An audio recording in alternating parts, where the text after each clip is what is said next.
What is going on, you guys? Thank you for coming back for another video. Today we have our Friday beat breakdown, and I'll be going over a Doja Cat type beat that I made quite a while ago, maybe a few weeks ago. But it is one of my most viewed videos on my channel, one of the most viewed beats I have, and it's got like 100 views or something, which, not a crazy number, but for me that's a lot. It shows the growth of my channel, and I really appreciate the views on that. So I just figured I'd go over it. Some people might be curious how I made it. It is a little bit more complicated than my usual beat breakdowns, so it might take a little bit longer. I'm going to try to explain everything as best as I can in a short period of time, so let's go ahead and jump right into it here. I'll be starting by showing you guys the loops that I started with, and it's basically just two guitar parts, and I did go ahead and add some different string sections later on, just to add an extra bit of flavor in there. So we got that nice little guitar part, and then it comes in with the lead right here.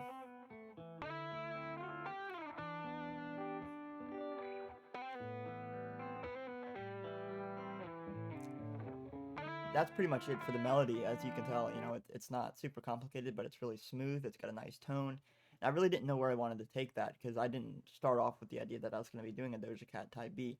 But from there, I really just kind of started adding in these drums, and we'll go ahead and just kind of add everything in as we go. So first we have the kick here.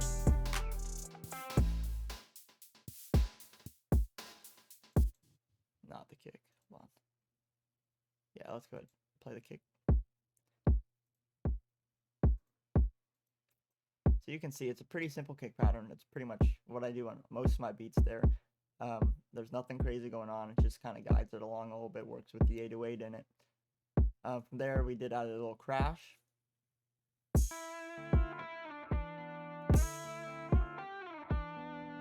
And then we have the 808 that comes in.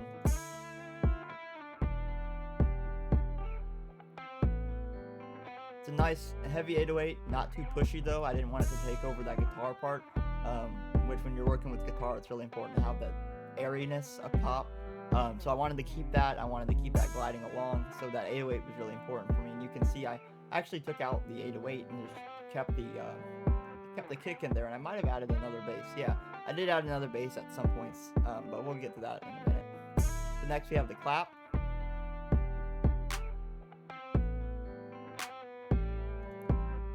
Then we have the hi-hats.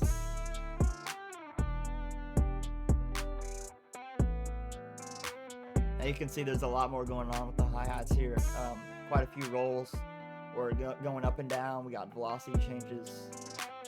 And that just adds to the general feel of the beat. That's a really big thing for bounce. I have our open hat.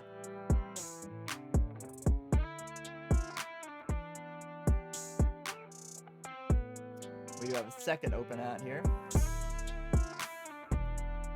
And you can see those two open hats kind of work together. One is landing on the clap, and then one is right before it. And then we have our rim shots coming in here.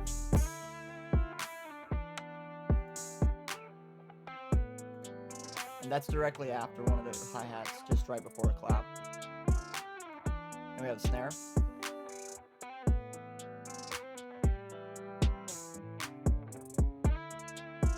A little percussion.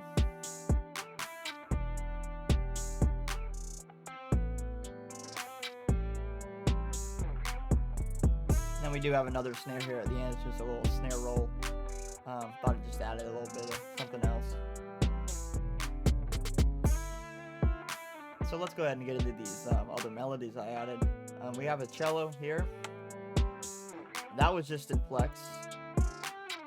Always talking about Flex.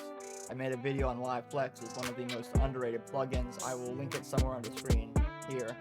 But you guys should definitely check out Flex. It's super versatile. And you can see it's kind of just moving along here. It's kind of close to the 808 pattern too. It's a really, not so much a counter melody, but it works really well with the guitar, I think. And then before that, I did have a viola sustain. Kind of build up that tension and then release it before we get into the verse. And the last thing is something I really like to add in a lot of my beats, specifically Ariana Grande type beats, Doja type beats, something with this kind of feel where it's kind of borderline an R&B melody, and you want to keep those drums moving at a certain pace. And I think something like this,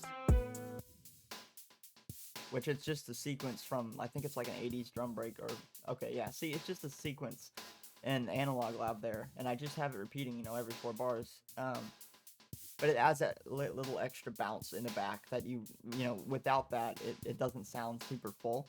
So I think this really adds something else to it. So if we leave that out, we've just got, you know, add that in.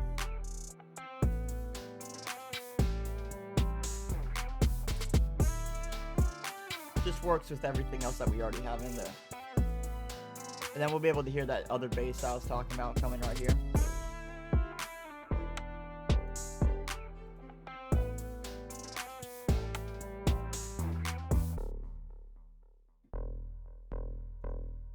Super bouncy bass.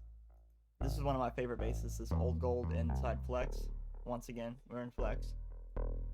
But it sounds really, really, really good, and I think especially with the Analog Lab sequence there.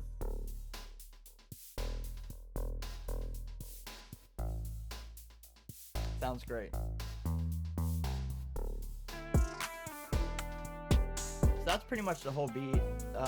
As you can see, I did take out some of the elements as we get through the different verse sections, and I do have basically 3 verses. We have a hook slash chorus, another hook chorus, another hook, and then we end with a hook, and then we do have a small outro that's basically just flipped the intro. And we have that bass on the outro as well.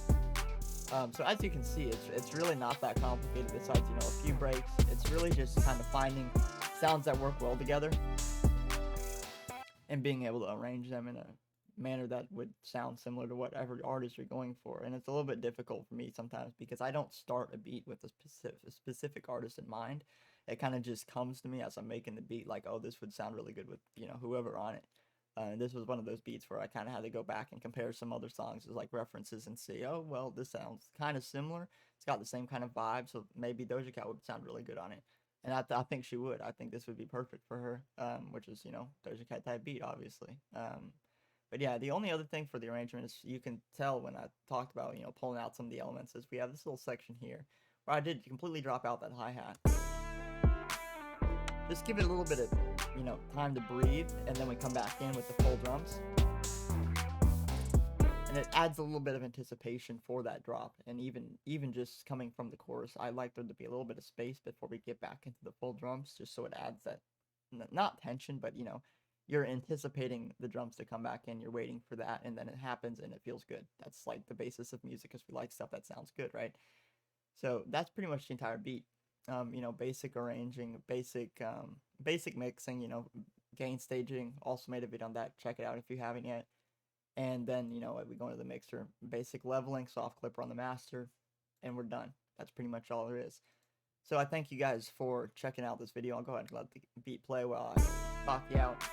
But thank you guys for watching the video. I really do appreciate it, and keep an eye out for obviously more tutorials, more beat breakdowns, and my usual beats every other day. I'm still working on trying to get Twitch stream set up, so hopefully we can have that pretty soon here.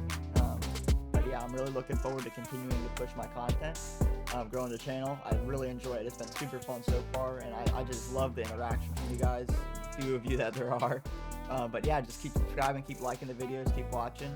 You're awesome. Hope you have a great weekend.